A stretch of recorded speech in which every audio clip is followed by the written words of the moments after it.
As a descriptor. Ang iyang performance level ganit as every niya money.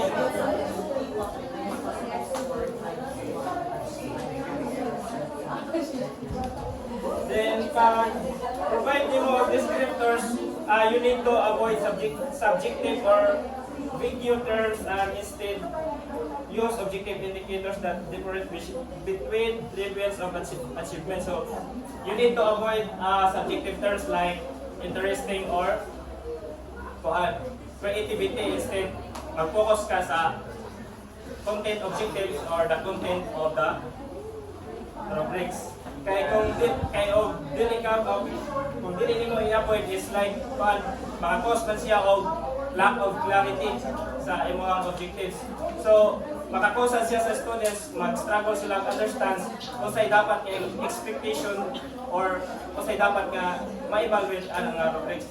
Tapos, makalid sa ilang confusion. Then,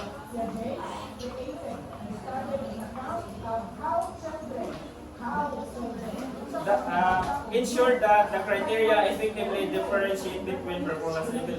So nga nung dapat ang criteria of performance level is differentiated ba? Alexis.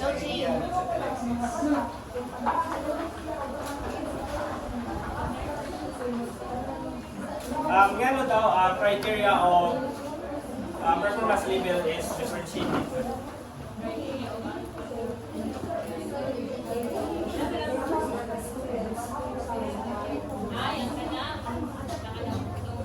Diba? Samson, actually nga taxes is very kaya or then very performance level is among ilang so dapat ka lang mag-differentiate ka lang.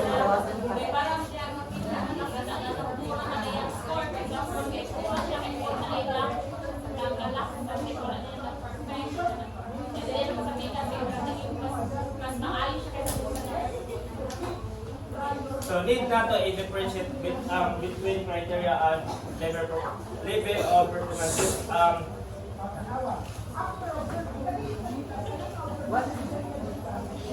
So need na to i-differentiate para to provide clarity or kanang guidance para matabangan ang estudyante and understand kung sa'y dapat nga expected nga evaluate or kanang mahatagan sila guidance kung asa dapat sila mag-improve or asa dapat sila nga improve.